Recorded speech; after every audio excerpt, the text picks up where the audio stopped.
शोभा भारती। पेश है आज का हमारा न्यूज बुलेटिन। आइए नजर डालते हैं आज के हेडलाइंस पर। मार्च 2021 तक ही गाजियाबाद के लाइन पार क्षेत्र के लोगों को मिल सकेगा आरओबी का तोहफा। केंद्रीय मंत्री वीके सिंह ने किया निर्माण कार्यों का जायजा। मिशन शक्ति अभियान के तहत 2 बेटियों के अभिभावक को किया गया सम्मानित। जनरल वीके सिंह बोले, बेटा और बेटी में भेदभाव की सोच को बदलना होगा। मनाने गई पुलिस को बैरंग लौटाया। डासना क्षेत्र के किसानों ने दिल्ली मेरठ एक्सप्रेस वे में प्रतिकर की मांग को लेकर 1 सप्ताह से काम रोके हुए हैं किसान। बौद्ध धर्म अपना चुके वाल्मीकि समाज के लोगों ने कहा कि प्रशासन हमारी मांगे मान ले तो दोबारा वाल्मीकि समाज में लौटने पर कर सकते हैं विचार। ग्रेटर नोएडा में बैंक लूटने वाले 2 बदमाशों को पुलिस ने एनकाउंटर में किया घायल। लूटी रकम को दूसरे बैंक में कराया था जमा। गाजियाबाद लाइन पार के क्षेत्र के लोगों के लिए खुशी की खबर है। मार्च 2021 तक उन्हें धोबीघाट आरओबी की सौगात मिल सकती है। गुरुवार को केंद्रीय राज्य सड़क परिवहन राज्य मंत्री वीके सिंह ने धोबीघाट आरओबी का निरीक्षण किया। उन्होंने कहा कि आरओबी का निर्माण कार्य जल्द पूरा किया जाएगा। करीब 70% काम पूरा हो चुका है। आरओबी के बनने से जहां लाइन पार क्षेत्र के आवागमन में सहूलियत होगी, वहीं नोएडा की दूरी भी कम होगी। बहुप्रशिक्षित धोबीघाट आरओबी का गुरुवार को केंद्रीय सड़क एवं परिवहन राज्य मंत्री जनरल वीके सिंह ने निरीक्षण किया। इस दौरान उन्होंने धोबीघाट आरओबी के अब तक हुए कार्यों का जायजा लिया और अधिकारियों को निर्धारित समय में आरओबी का निर्माण कार्य पूरा करने के निर्देश दिए। जनरल वीके सिंह ने रेलवे अधिकारियों व निर्माण एजेंसी के अधिकारियों से भी वार्ता की। इस दौरान उन्होंने आरओबी के डिजाइन से लेकर उसकी सुरक्षा को लेकर भी चर्चा की। जनरल वीके सिंह ने दावा किया कि मार्च 2021 तक आरओबी को जनता को समर्पित कर दिया जाएगा। जो भी थोड़े बहुत इशू थे उन सभी को क्लियर कर लिया गया है। धोबीघाट का जो ब्रिज है उसमें कुछ विलंब इसलिए हुआ कि इसके डिज़ाइन के अंदर एक गलती पाई गई थी, यानी कि क्योंकि नॉन स्टैंडर्ड इसका वो है, इसका स्पैन जो है वो ज़्यादा हर एक हिस्से का। तो जब नया डिज़ाइन होता है तो उसमें हो सकता है कोई समस्या हो, तो उसमें कुछ लगा उनको समस्या, तो उसका दोबारा उसको देखा गया, चेक किया गया और उसके बाद फिर ये काम शुरू हुआ। अब काम उस दौर पर है जबकि ब्रिज बनकर असेंबल करके इसको आगे पुश कर रहे हैं। कई लाइनें पार करनी है, उनको ट्रैफिक रोकने के लिए उनको ब्लॉक लेना पड़ता है। तो अभी 90 दिन का इनको ब्लॉक मिला है, जिसमें धीरे धीरे इसको आगे खिसकाएंगे और आशा है कि मार्च माह के अंदर ये ब्रिज पूरे तरीके से हमको तैयार होकर मिल जाएगा आवागमन के लिए। अगर माना जाए कि मार्च में जो है इस पे आवागमन शुरू हो सकता है? बिल्कुल। अच्छा, प्रोजेक्ट जो है थोड़ा लेट चला, तो क्या इसके ओवर बजट भी हुआ है क्या? नहीं, बजट की दिक्कत नहीं थी। कोविड के कारण काम रुक गए सारे, लेबर चला गया, उसके बाद डिज़ाइन के कारण बहुत दिनों तक काम रुका रहा, तो ये थोड़ी सी दिक्कतें हैं। बाकी बजट का तो ऐसा छोटी मोटी जो चीज़ें आती हैं उसको सॉल्व कराया जा सकता है, उसमें कोई दिक्कत नहीं। वहीं निर्माण एजेंसी के अधिकारियों ने बताया कि पूर्व में लॉकडाउन की वजह से 4 महीने काम बंद रहा था, जिसकी वजह से प्रोजेक्ट के काम में देरी आई थी। लेकिन अब फिर से काम में तेजी आ गई है और संभावना है कि मार्च तक इसे पूरा कर इस पर आवागमन शुरू कर दिया जाए। इसके डिजाइन में सुरक्षा के चलते थोड़ा फेरबदल किया गया है, इसकी वजह से भी काम रुका हुआ था। हम तो अगर परसेंटेज वाइज देखें तो करीब 70 से 75% काम हो चुका, 70% काम ये हो चुका है। जो मेन वर्क है, क्योंकि ये भी जो देख रहे हैं आप, ये भी सब फैब्रिकेट होता है पहले फैक्ट्री में, वहाँ से वर्कशॉप से फैब्रिकेट होकर ये पहले आ चुका है सारी चीज़ें। तो ये असेंबल करके इनको अपनी पोजीशन में पहुँचाना, लेकिन क्योंकि रेल ब्लॉक वगैरह इसमें सब चीज़ें जीवन का मामला है, सबके सुरक्षा से जुड़ा हुआ मैटर है, तो उसकी वजह से इसमें जो भी समय लगता है वो लग रहा है। क्या लॉकडाउन की वजह से भी कुछ काम? हाँ, लॉकडाउन की वजह से बिल्कुल 4 महीने तो एकदम काम ही बंद रहे सब जो है। उसके पहले भी जो है, क्योंकि इसकी जो ड्राइंग थी उसमें जो है दोबारा RDSO होती है, जो रेलवे की जो डिज़ाइन ऑर्गेनाइजेशन है, उसने भी ये दोबारा से सब जो है इसकी जो ड्राइंग, क्योंकि ये नॉन स्टैंडर्ड ड्राइंग है, ये एक तो होती है जो रेलवे की तरफ से RDSO की तरफ से ड्राइंग प्रोवाइड की जाती हैं, ये हम लोगों ने AECOM करके एक संस्था है उससे बनवाई है और IIT बॉम्बे ने इसको चेक किया है, इसको प्रूफ चेक किया है। तो फिर दोबारा, क्योंकि कुछ ब्रिजेज में इलाहाबाद और लखनऊ उधर कुछ ब्रिजेज में नॉन स्टैंडर्ड ड्राइंग में प्रॉब्लम आई थी, तो ये सारे ब्रिजेज दोबारा से रीडिजाइन मतलब चेक किए गए। बता दें कि विजयनगर लाइन पार क्षेत्र की करीब 8 लाख की आबादी कई साल से इस आरओबी के बनने का इंतजार कर रही है। जब से इस आरओबी का निर्माण कार्य शुरू हुआ है, इसके डिजाइन में कई फेरबदल किए गए हैं। अब मार्च में इसके शुरू होने का दावा किया जा रहा है। इस आरओबी के बनने से लाइन पार क्षेत्र को शहरी क्षेत्र से जुड़ने में आसानी होगी व गौशाला अंडर ब्रिज के जाम से भी लोगों को मुक्ति मिलेगी। करीब 700 मीटर इस लंबे इस आरओबी के बनने में 80 करोड़ की लागत आएगी, जिसमें आधा रेलवे व जीडीए द्वारा धनराशि वहन की जा रही है। इस आरओबी के बनने से नोएडा ग्रेटर नोएडा की दूरी भी कम होगी। ब्यूरो रिपोर्ट, युग करवट न्यूज। मिशन शक्ति अभियान के तहत गुरुवार को विजयनगर के जीजीआईसी में मेरी बेटी कुलदीपक कार्यक्रम का आयोजन किया गया। इस आयोजन के तहत उन अभिभावकों को सम्मानित किया गया जिनकी 2 बेटियां हैं। कार्यक्रम में मौजूद मुख्य अतिथि केंद्रीय राज्य मंत्री वीके सिंह ने कहा कि नारी को सम्मान मिलना चाहिए और समाज को बेटा बेटी में भेदभाव की सोच को बदलना चाहिए।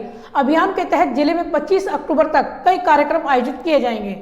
मिशन शक्ति अभियान के तहत गुरुवार को विजयनगर स्थित जीजीआईसी स्कूल में मेरी बेटी कुलदीपक कार्यक्रम का आयोजन किया गया। कार्यक्रम का शुभारंभ मुख्य अतिथि सड़क एवं परिवहन केंद्रीय राज्य मंत्री जनरल वीके सिंह ने दीप जलाकर किया।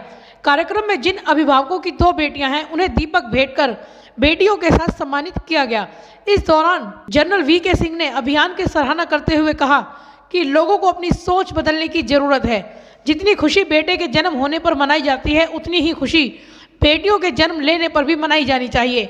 हम अगर बेटी का सम्मान करेंगे तो सब जगह खुद को सम्मानित महसूस करेंगे। देवी की उत्पत्ति कब होती है? जब सब देवताओं का और जिनको हम सबसे अलग अलग रूप का बड़ा मानते हैं, ब्रह्मा विष्णु महेश, इन सबकी शक्ति से देवी की उत्पत्ति होती है, जो सब शक्तिमान होती है। और जिन असुरों ने देवताओं को हराकर पूरा अपना आधिपत्य कर लिया था, उनको नष्ट करने का काम वो देवी करती है। सब शक्ति होती है, सब देवताओं की शक्ति उनके अंदर है। बिल्कुल साफ है कि हमारी नारी शक्ति स्वरूपा है, और अगर हम उसका आदर करेंगे, उसका सम्मान करेंगे, तो परिवार का ही नहीं, सब जगह उनकी कल्याणकारी जब नजर जाएगी तो मानकर चलिए सब जगह उन्नति होगी, प्रगति चलेगी। राज्यसभा सांसद अनिल अग्रवाल ने कहा कि बेटी लक्ष्मी का स्वरूप होती है, इसका सम्मान करना चाहिए, ना कि बेटे बेटी में कोई भेदभाव करना चाहिए। तो जिस प्रकार से अपने लड़कियों को शिक्षा देती है, उसी प्रकार से अपने लड़कों को शिक्षा देती है। समाज में जो भी पुरुष हैं, जिनको वो कह सकती है, अपने भाइयों को कह सकती हैं, अपने और भी जिनसे वो कह सकती हैं, उनसे ये जरूर आग्रह करें, उनको जरूर समझाएं कि जैसे आप अपनी माँ की, बहन की इज्जत करते हैं, समाज में दूसरी महिलाओं की भी उसी प्रकार से इज्जत करना शुरू करें। मोदीनगर विधायक डॉक्टर मंजू सिवाच ने कहा कि आज भी समाज की सोच को बदलने की आवश्यकता है। सभी को बराबरी का दर्जा दिया जाए, तभी समाज आगे बढ़ पाएगा। कि बहुत बार कहा जाता है कि लड़कियां लड़कों के बराबर हैं, हम सब बराबर हैं, बड़ा शोर शराबा किया जाता है। सरकारें या हमारे गवर्नमेंट ऑफिसर्स आपको सुविधाएं दे सकते हैं, आपको प्रोग्राम दे सकते हैं, लेकिन समाज की सोच हमें और आपको मिलकर बदलनी पड़ेगी। और साथ ही मैं सभी बेटियों से कहना चाहूंगी कि भगवान जो भी बनाता है, प्रकृति से जो भी निर्मित है, वो सब स्पेशल हैं, तो लड़कियां भी स्पेशल हैं। हम बराबर नहीं है, हम स्पेशल हैं, ये फीलिंग हमारे अंदर होना चाहिए। और यहाँ आने से, पॉलिटिक्स से पहले मैं मेडिसिन प्रैक्टिस करती थी, मैं डॉक्टरी करती थी। मेरा अपना निजी अनुभव ये है कि 20 से 30% आदमी ये कहते हैं कि हमें परिवार में बेटी नहीं चाहिए, या एक बेटी है वो बहुत है। लेकिन 70 से 80% महिलाएं ये कह देती हैं कि हमें बेटी नहीं चाहिए। वो सोच हम महिलाओं में भी बदलनी पड़ेगी, तभी हमारा समाज आगे बढ़ पाएगा। गाजियाबाद डीएम अजय शंकर पांडे ने कहा कि सिर्फ नवरात्रि में कन्या पूजन नहीं होना चाहिए। मिशन शक्ति अभियान चंद दिनों का नहीं, बल्कि अब हर दिन होगा, ताकि लोगों के जहन में भेदभाव मिट सके। ये मैस्कुलिन जेंडर को इंगित करता है। ज़्यादातर नाम दीपक लड़कों के होते हैं, और जो दीपावली शब्द होता है या दीपाली शब्द होता है वो महिलाओं से जुड़ा हुआ होता है या फेमिनिन जेंडर से रिलेटेड होता है। यदि आप इसको बहुत गहराई से सोचें और इसको आप दीपावली के पर्व से जोड़कर देखने की बात सोचें तो आप देखेंगे कि जब करोड़ों करोड़ों दीपक प्रज्वलित होते हैं तब एक बार दीपावली आती है। कार्यक्रम के दौरान बेटियों के साथ उनके अभिभावकों को भी सम्मानित किया गया व कुलदीपक भेंट स्वरूप देकर दिवाली पर रोशन करने का संकल्प दिलाया गया। मिशन शक्ति अभियान के तहत 25 अक्टूबर तक जिले में विभिन्न कार्यक्रमों का आयोजन किया जाएगा। ब्यूरो रिपोर्ट, युग करवट न्यूज। बौद्ध धर्म अपना चुके वाल्मीकि समाज के लोगों को मनाने पहुंचे भाजपा कार्यकर्ताओं को लोगों ने जमकर खरी खोटी सुनाई। उनका कहना है कि उन्होंने क्षेत्र और समाज की उपेक्षा से आहत होकर बौद्ध धर्म अपनाया है। डीएम ने 1 सप्ताह के भीतर उनकी मांगों पर फैसला लेने का भरोसा दिया है। अगर उनकी मांगें मान ली जाती हैं तो वे फिर से वाल्मीकि समाज में शामिल होने पर विचार कर सकते हैं। गाजियाबाद के साहिबाबाद थाना क्षेत्र के करहरा में बौद्ध धर्म अपनाने वाले 50 से ज्यादा वाल्मीकि समाज के लोगों से बातचीत करने गए राजनीतिक दलों के लोगों को खूब खरी खोटी सुनाई गई। धर्म परिवर्तन करने वाले लोगों का कहना है कि जब वे परेशानी झेल रहे थे तब ये लोग कहां थे। 236 लोगों ने हाथरस कांड से आहत होकर 14 अक्टूबर को बौद्ध धर्म अपना लिया था। भाजपा से जुड़े वाल्मीकि समाज के नेता प्रदीप चौहान के नेतृत्व में आज एक दल ने धर्म परिवर्तन करने वाले लोगों से बातचीत की। इन लोगों को देखते ही वहां के लोग भड़क गए और जमकर तीखी नोकझोंक हुई।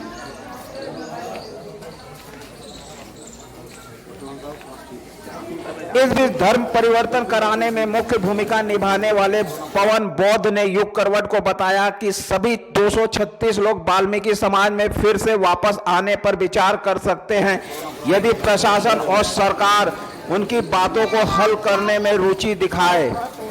उन्होंने कहा कि बुधवार को डीएम करहरा आए थे तो उन्हें यहाँ के वाल्मीकि समाज ने 14 सूत्रीय एक ज्ञापन सौंपा था।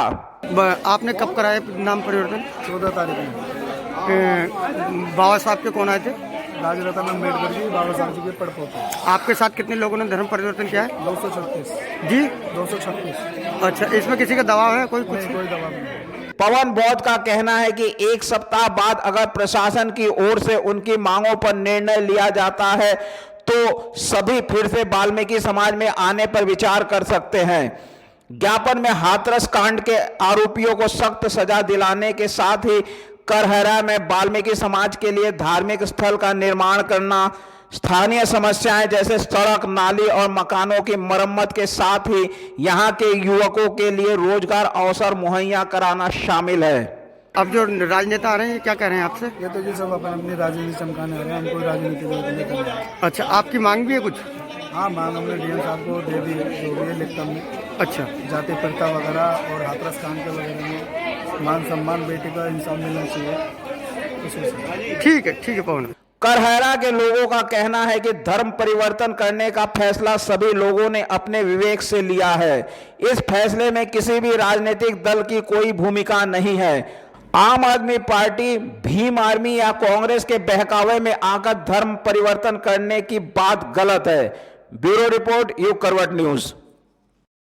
ग्रेटर नोएडा में 6 अक्टूबर को इंडियन बैंक में हुई लूट में शामिल बदमाशों की पुलिस से मुठभेड़ हो गई।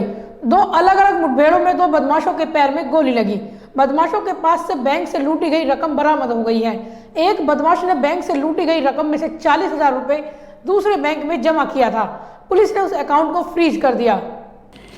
ग्रेटर नोएडा की थाना बीटा 2 पुलिस ने 6 अक्टूबर को इंडियन बैंक में हुई दिन दहाड़े लूट की वारदात के मामले में शामिल 2 बदमाशों को अलग अलग मुठभेड़ के दौरान गिरफ्तार किया है।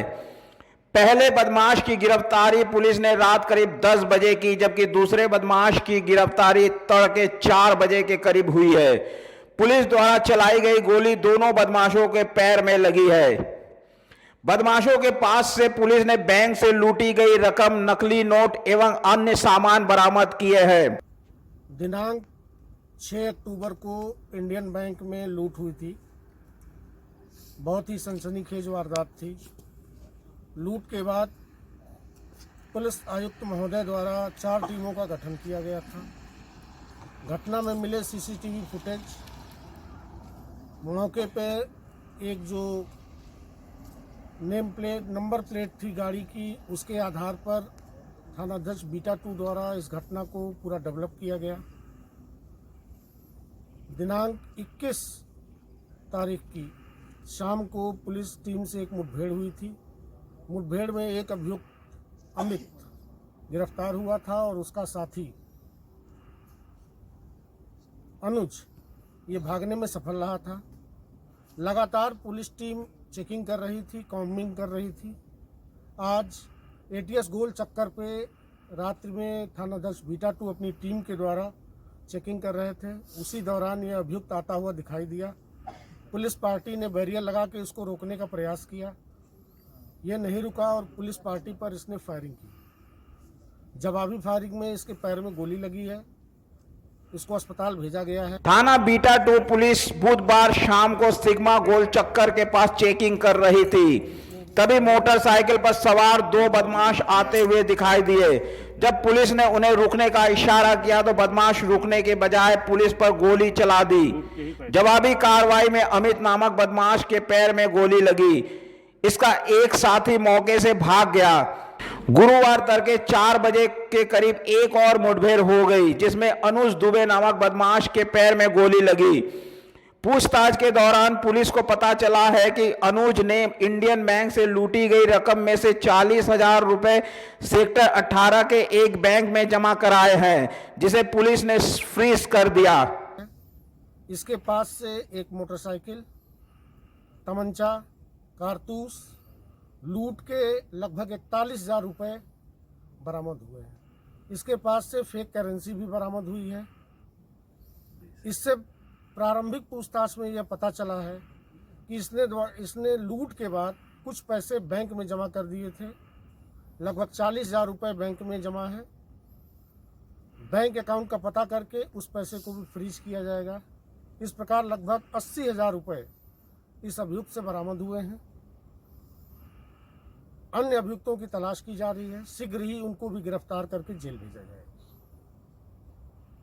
6 अक्टूबर को यथार्थ अस्पताल के पास P2 सेक्टर 2 में स्थित इंडियन बैंक की शाखा से हथियारबंद बदमाशों ने करीब 3,90,000 रुपए लूट लिए थे। तीनों बदमाश बैंक के लगे सीसीटीवी कैमरे में कैद हो गए थे। ब्यूरो रिपोर्ट, युग करवट न्यूज। मोदीनगर के बाद अब डासना के किसानों ने भी दिल्ली मेरठ एक्सप्रेस वे का काम बंद करवा दिया। किसानों का कहना है कि उनसे जमीन तो ले ली गई, लेकिन प्रतिकर नहीं दिया गया। वहीं किसानों को समझाने पहुंचे डासना के पुलिस अधिकारियों को किसानों ने लौटा दिया। उनका कहना है कि वे प्रतिकर मिलने से पहले काम शुरू नहीं होने देंगे। वहीं NHAI ने अब निर्माण स्थलों पर CRPF या PSC की मांग की है। मोदी सरकार के dream project Delhi Meerut expressway के चौथे चरण का काम अब डासना में भी बंद हो गया है। एक समान मुआवजे की मांग को लेकर मोदीनगर के किसान काफी समय से आंदोलन कर रहे हैं। अब डासना में भी किसानों ने आंदोलन शुरू कर दिया है। डासना में किसानों ने काम बंद करवा दिया है। किसानों के डर से कामगार और अभियंताओं ने काम करने से मना कर दिया है। 7 दिनों से पूरा काम बंद पड़ा है। गुरुवार को डासना पुलिस के अफसरों ने धरना दे रहे किसानों को समझाने का प्रयास किया। थानाध्यक्ष ने किसानों से बात की, लेकिन किसानों ने उनकी बातों को अनदेखी कर दी। काम रुकने से प्रोजेक्ट की अवधि और लागत बढ़ने की संभावना के चलते भारतीय राष्ट्रीय राजमार्ग प्राधिकरण यानी NHAI के अफसर टेंशन में आ गए हैं। NHAI की ओर से साइट पर अब CRPF, PSC और पुलिस बल की व्यवस्था कराए जाने का अनुरोध किया गया है। डासना में किसानों ने 14 अक्टूबर से परियोजना का कार्य पूरी तरह बंद करा दिया है। धरने पर बैठे किसानों का कहना है कि NHAI ने आकाश नगर के गरीब व्यक्तियों के मकान तोड़ दिए हैं। अब प्रतिकर नहीं दिया जा रहा है। महिला, बच्चे, बुजुर्ग सभी झुग्गियों में रहने को मजबूर है। तोड़े गए मकानों के बदले मकान, जमीन या मुआवजा मिलने तक धरना जारी रहेगा। प्रशासन के अफसर कई बार बातचीत के लिए मौके पर गए हैं, लेकिन समस्या का समाधान नहीं हो पा रहा है। ब्यूरो रिपोर्ट, युग करवट न्यूज। गाजियाबाद के कैला भट्टा के खुले नाले के स्लैब में पैर फंस जाने से एक गाय की असमय मौत हो गई। यहाँ के लोग पिछले कई वर्षों से इस नाले को कवर करने की मांग करते आ रहे हैं, लेकिन नगर निगम की ओर से कोई सुध नहीं ली जा रही है। इस नाले में गिरने से कई बच्चों की जानें भी चली गई हैं। शहर के बीचों बीच स्थित कैला भट्टा के खुले नाले ने एक और जान ले ली है। संयोग यह है कि इस बार किसी बच्चे की नहीं बल्कि एक गौवंश की जान गई है। यहाँ के लोग पिछले कई वर्षों से नगर निगम से इस नाले को कवर करने की मांग कर रहे हैं। वार्ड 93 कैला भट्टा में एक बेजुबान गाय का पैर नाले के ऊपर पड़ी स्लैब में फंस गया। गाय को किसी तरह से लोगों ने बाहर निकाला, मगर उसे पशु अस्पताल ले जाने के लिए न तो निगम की गाड़ी आई और न ही कोई व्यवस्था की गई। ऐसे में गाय ने तड़प तड़प कर जान दे दी। लोगों का कहना है कि एक गाय का पैर कैला भट्टा के नाले के ऊपर पड़ी स्लैब में फंस गया था। इसकी सूचना सुबह 5 बजे पार्षद पति आरिफ मलिक को दी गई। काफी लोगों की मदद से किसी तरह गाय का पैर निकाला गया। इस दौरान गाय बुरी तरह से घायल हो चुकी थी। मलिक ने बताया कि इसकी सूचना नगर निगम के कर्मचारी अशोक कुमार को दी गई, मगर उन्होंने यह कहकर कॉल काट दी कि यह उनका काम नहीं है। ऐसे में समय पर इलाज नहीं मिलने से गाय की मौत हो गई। बाद में लोगों ने उसे दफना दिया। ब्यूरो रिपोर्ट, युग करवट न्यूज। 8 साल की बच्ची के साथ चाकू की नोक पर बलात्कार करने के आरोपी को पुलिस ने गिरफ्तार कर लिया। आरोपी को लेकर पुलिस जब चाकू बरामद करने पहुंची तो वह दरोगा की रिवॉल्वर छीनकर भागने लगा। पुलिस की जवाबी कार्रवाई में गोली लगने से बदमाश घायल हो गया। घटना गौतम बुद्ध नगर के कस्बा सूरजपुर की है। 8 साल की बच्ची के साथ चाकू के बल पर जबरन बलात्कार करने वाले आरोपी को बुधवार देर रात को सूरजपुर थाना पुलिस घटनास्थल पर लेकर गई। जब पुलिस उसे लेकर वापस लौट रही थी तभी आरोपी ने दारोगा की पिस्तौल लूटकर गोली चलाते हुए वहां से भागने का प्रयास किया। जवाबी कार्रवाई करते हुए पुलिस ने भी गोली चलाई। पुलिस की ओर से चलाई गई गोली बदमाश के पैर में लगी है। अपर पुलिस उपायुक्त जोन द्वितीय अंकुर अग्रवाल के मुताबिक बलात्कार की घटना की रिपोर्ट दर्ज कर पुलिस ने आरोपी को कल ही गिरफ्तार किया था। पूछताछ के दौरान आरोपी ने बताया कि घटना में प्रयुक्त चाकू उसने मोजर वेयर कंपनी के पीछे छुपा दिया था।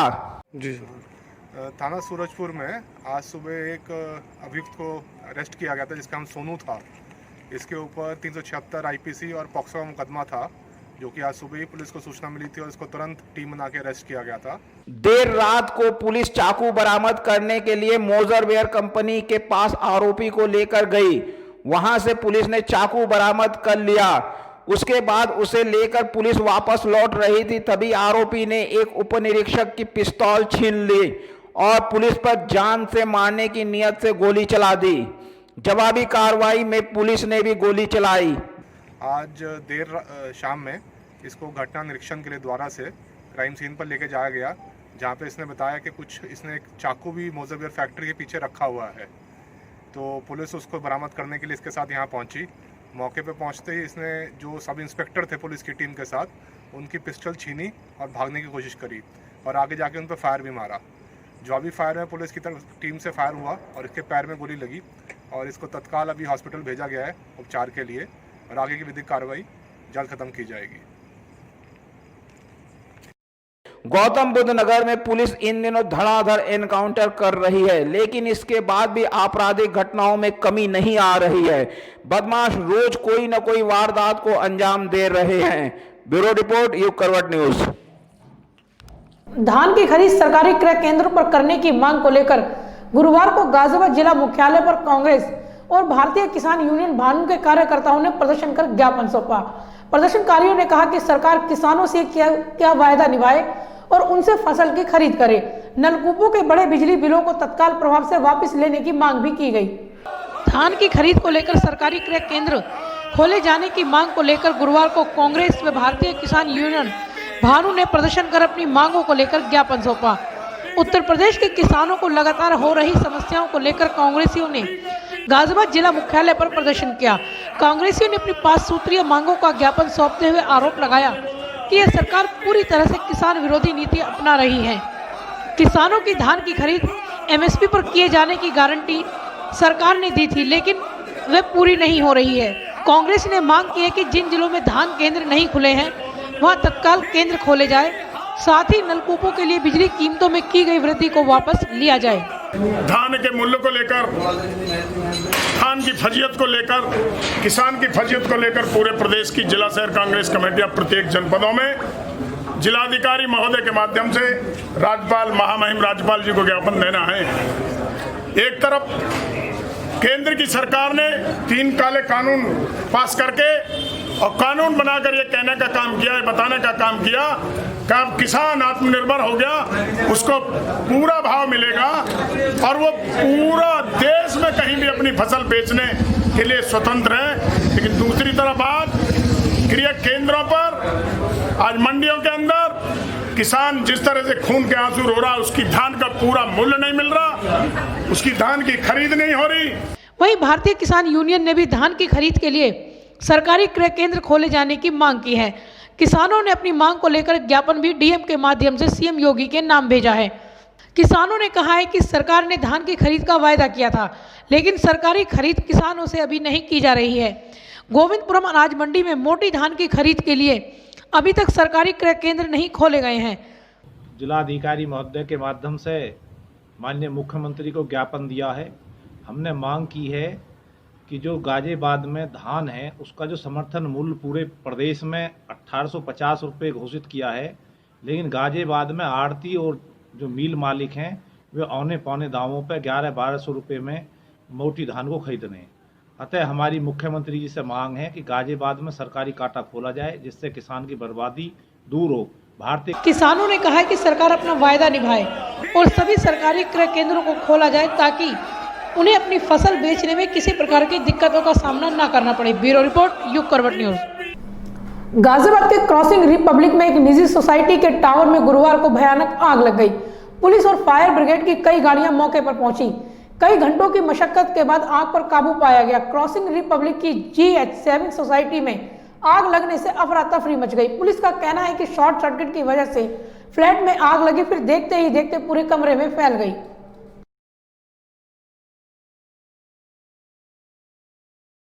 तो आज के लिए फिलहाल बस इतना ही। गाजियाबाद और आसपास की खबरों के लिए देखते रहिए युग करवट न्यूज और विस्तार से खबरों को जानने के लिए पढ़िए युग करवट न्यूज़पेपर।